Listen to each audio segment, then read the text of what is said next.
Assalamualaikum warahmatullahi wabarakatuh. Pendengar RRI Mataram dimanapun Anda berada, kebakaran hutan yang terjadi di wilayah Nusa Tenggara Barat khususnya sebagian besar merupakan kebakaran yang disebabkan oleh faktor manusia, oleh by design. Jadi hampir 100% kebakaran hutan dan lahan yang terjadi di seluruh wilayah Nusa Tenggara Barat itu adalah by design, yang disengaja oleh manusia akibat persiapan mereka untuk berladang yang juga mereka lakukan secara ilegal, membakar semak belukar atau melakukan perburuan ilegal di dalam kawasan hutan. Kemudian bagaimana mengantisipasi kebakaran hutan dan lahan?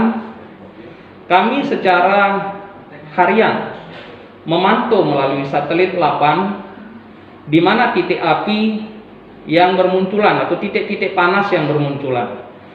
Hasil monitoring kami itu kemudian kami sampaikan ke seluruh KPH maupun mitra-mitra kami yang ada di seluruh wilayah NTB. Apakah itu pagi hari atau tengah malam atau dini hari, petugas kami akan melakukan ground check langsung ke lokasi. Seringkali memang yang muncul di hotspot itu merupakan pembakaran yang dilakukan oleh sisa-sisa tanaman oleh para petani kita.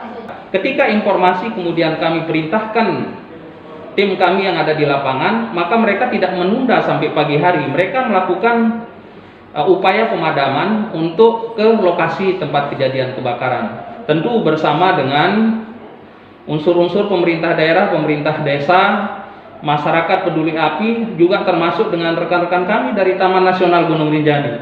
Jadi kami tidak mengkotak-kotakkan kawasan hutan itu dalam kawasan taman nasional atau hutan lindung atau hutan produksi. Dimanapun juga kebakaran itu terjadi, kami secara bersama-sama bahu-membahu untuk melakukan pemadaman, mencegah perluasan areal yang terbakar. Masyarakat peduli api itu adalah masyarakat di sekitar kawasan hutan yang juga diberikan hak kelola untuk destinasi-destinasi wisata alam. Misalnya di kebakaran Bukit Sempana yang terjadi beberapa waktu yang lalu, itu bersama masyarakat yang peduli, yang setempat.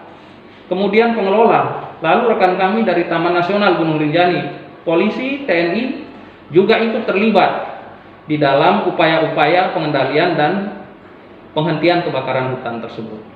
Terima kasih. Jadi apa yang disampaikan oleh Pak Mursal, ya itu kami amini bahwa mulai dari awalnya kejadian karhutla, dari cara kita memperoleh informasi yang tadi disampaikan oleh Pak Mursal, bahwa kita juga mempergunakan aplikasi-aplikasi yang ada, yang ini kalau Kementerian Dinas LHK Sipongi dari Lapang itu pendeteksian awal, kemudian ditindaklanjuti dengan ground check lapangan yang seperti disampaikan oleh Pak Mursal, yang memerintahkan staf-staf yang ada di lapangan untuk melakukan kegiatan ground check.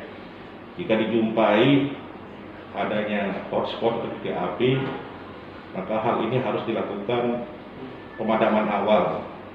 Pemadaman awal ini kita lakukan untuk mencegah meluasnya kebakaran. Sebab kalau kita tahu kawasan Rinjani yang disampaikan secara umum oleh Pak Mursal, yang di dalamnya ada hutan produksi, hutan Taman Nasional Gunung Rinjani, kita tidak melihat jika kebakaran ini terjadi, maka kita penyelesaiannya secara bersama-sama. Ya, kita harus pastikan menyelesaikannya secara terpadu, tidak mengkotak-kotak yang seperti disampaikan oleh Pak Mursal. Sebab ini jadi arahan dari Pak Presiden dalam rakernya bulan Februari di Istana Negara, bahwa untuk penyelesaiannya ini dilakukan secara terpadu, pendeteksian awal dilakukan, pemadaman awal harus dilakukan mencegah luasnya. Adapun by design, kita juga sepakat. Ya. Siap. Ya. Ya. Boleh didiskusikan kembali untuk taman nasional dan juga titik-titik atau api yang selama Terima kasih. Untuk SDM kami akan mendukung melakukan kegiatan pengendalian. Di sini kami bahasakan pengendalian sebab dalam pengendalian itu dari upaya pencegahan, pemadaman maupun paskanya itu sudah masuk di dalamnya. Ada SDM yang tadi sudah disinggung oleh Pak Musa adalah di samping kami sebagai petugas Taman Nasional, instansi-instansi terkait, TNI Polri, rekan-rekan dari KPH yang di bawah dinas LHK, dan ada masyarakat yang kita libatkan, itu masyarakat peduli API. Nah, secara kebijakan kementerian kami di Kementerian Lingkungan Hidup dan Kehutanan, mereka ini sudah kami berikan pemahaman dasar, keterampilan dasar untuk melakukan giat dan upaya-upaya pengendalian kebakaran hutan dan lahan. Terkait kawasan, ya,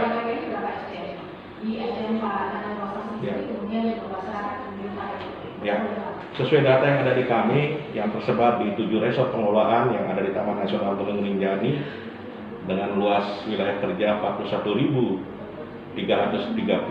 hektar. Kalau kita membicarakan kawasan Rinjani secara keseluruhan, nanti mungkin bisa ditambahkan oleh Pak Musa bahwa kawasan hutan Rinjani ini adalah 125.000 hektar kurang lebih, dan ada bagian Taman Nasional KPH yang di sana, dan kami dengan amanat tanggung jawab pengelolaan diberikan luas wilayah kerja 41.330, dan kita tahu bersama SDM yang tadi sudah saya sampaikan di 7 resort pengelolaan itu kami mau membentuk masyarakat peduli API dalam kelompok-kelompok kecil sesuai dengan peraturan Dirjen Pengendalian Perubahan Iklim.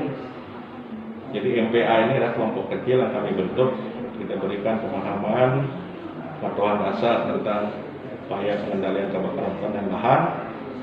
Sesuai data yang ada di kami, kelompok-kelompok yang sudah kami bentuk itu 15 orang dengan 7 resort itu, jadi sekitar 135 orang yang akan siap mendukung kegiatan pengendalian kebakaran hutan dan lahan dari kegiatan pencegahannya, pemadamannya maupun pasca yang akan dilakukan nanti.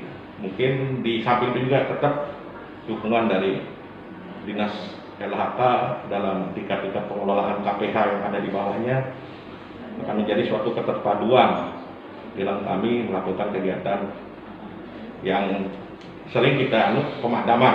Kita lebih sering melihat kalau api itu sudah besar, tapi memang ada kegiatan-kegiatan yang sebelum api itu ada kita sudah harus melakukan kegiatan-kegiatan pencegahannya yang sedini mungkin. Di samping pengecekan harian, petugas-petugas kami tetap melakukan kegiatan sosialisasi, penyuluhan, penyederhanakan kepada masyarakat untuk tidak melakukan.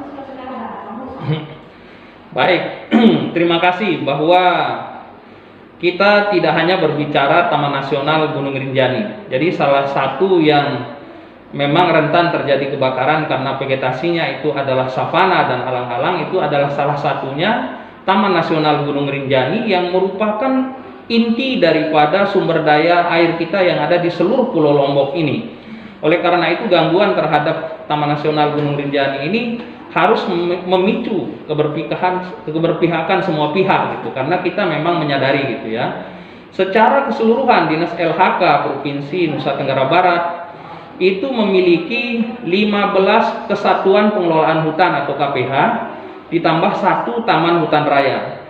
Sementara personil kami itu sendiri memang tidak banyak. Ada Pamhut dan Polhut seluruhnya itu kurang lebih berjumlah 400 orang, tapi tersebar untuk mengendalikan kebakaran baik di dalam kawasan hutan lindung, hutan produksi maupun kawasan yang ada di Taman Nasional. Itu luasnya 1.071.722,83 hektar. Itu harus dikendalikan dengan jumlah orang atau personil yang hanya seperti itu. Oleh karena itu, tanpa bantuan daripada masyarakat, kepedulian pemerintah daerah, maka apa yang dilakukan oleh Dinas LHK dan KPH-KPH-nya maupun oleh balai-balai yang ada di Nusa Tenggara Barat itu tidak akan berhasil. Oleh karena itu, pertama secara administrasi kami membentuk Brigade Pengendali Kebakaran Hutan dan Lahan, yang ketuanya itu Kepala Dinas LHK, saya sendiri adalah sekretaris. Kemudian kami di bidang Perlindungan Hutan Konservasi Sumber Daya Alam itu menugaskan 1 orang staf khusus untuk memantau titik panas yang terjadi di seluruh wilayah NTB. Titik panas itu kemudian kami crop dan kami sebarkan di WA group. Kemudian jika dalam kondisi yang sangat darurat, kami berkoordinasi dengan Dandim, dengan Kapolres, dengan rekan-rekan kami dari UPT yang ada di seluruh NTB untuk berjibaku bahu-membahu. Namun seringkali kebakaran hutan dan lahan, contoh yang di Sembalun kemarin, itu 378 hektar, terjadinya itu di tempat-tempat yang sangat sulit dijangkau oleh manusia, membahayakan petugas. Kemudian api itu menyebar dengan cepat karena di ketinggian 2.600 meter. By design juga.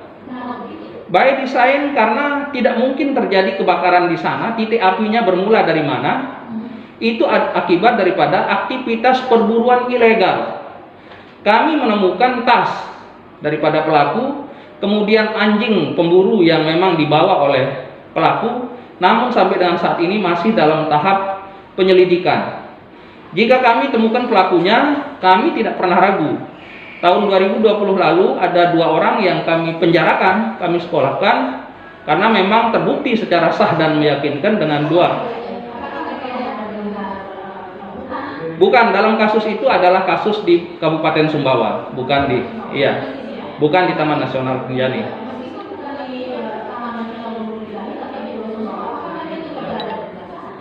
Berada di lingkar sana. Mereka itu adalah yang mengelola atau mengokupasi kawasan hutan secara ilegal. Mereka tidak mempunyai program HKM atau kemitraan dan sebagainya. Mereka masuk dalam kawasan hutan, membabat semak belukar, menunggunya kering sampai beberapa bulan, lalu tengah malam dia mengendap-endap dengan menggunakan beberapa cc bensin, menyulap kemudian lari. Jadi itu yang sulit kami temukan karena tengah malam, kemudian mereka memantau hasil pekerjaannya itu dari tempat yang sangat jauh. Jadi dibutuhkan hati nurani, dibutuhkan kesadaran yang sangat tinggi untuk tidak melakukan hal-hal yang primitif.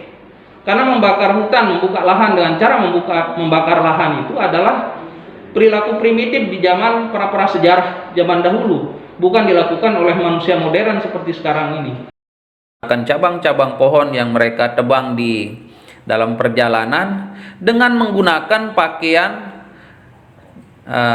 dinas lapangan. Jadi mereka tidak memiliki peralatan khusus yang memungkinkan mereka untuk dapat memadamkan api secara baik.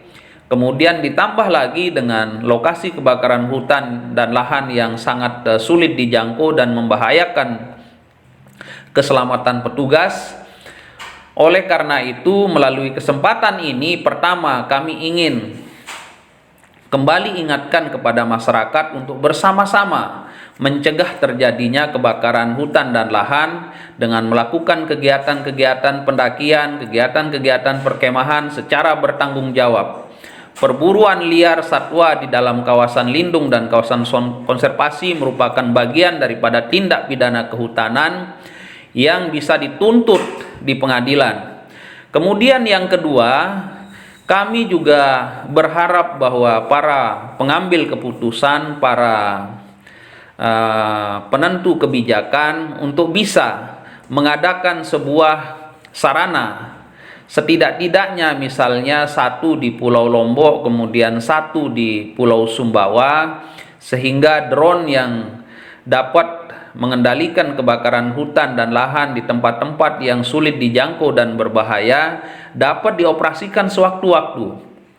Alat ini bisa bekerja malam hari dan memiliki sensor yang memungkinkan mereka terhindar untuk misalnya ada yang berpikir nanti tersangkut di pohon atau misalnya dilalap sama api sehingga rusak, sementara harganya ratusan juta rupiah. Alat drone tersebut bisa dikendalikan dengan menggunakan program komputer dan remote control sehingga mampu menghindari hal-hal yang tidak diinginkan yang ada di lapangan. Kita berdoa kepada Allah Subhanahu wa taala, Tuhan yang Maha Kuasa, semoga pandemi ini segera berakhir sehingga sarana-sarana yang memang dibutuhkan untuk mengendalikan kebakaran hutan dan lahan tersebut bisa terbeli dengan menggunakan anggaran yang selama ini tersedot untuk membeli vaksin, untuk membeli obat-obatan, untuk merawat pasien dan lain sebagainya. Demikian kami dari Sembalun, Nusa Tenggara Barat melaporkan. Wassalamualaikum warahmatullahi wabarakatuh.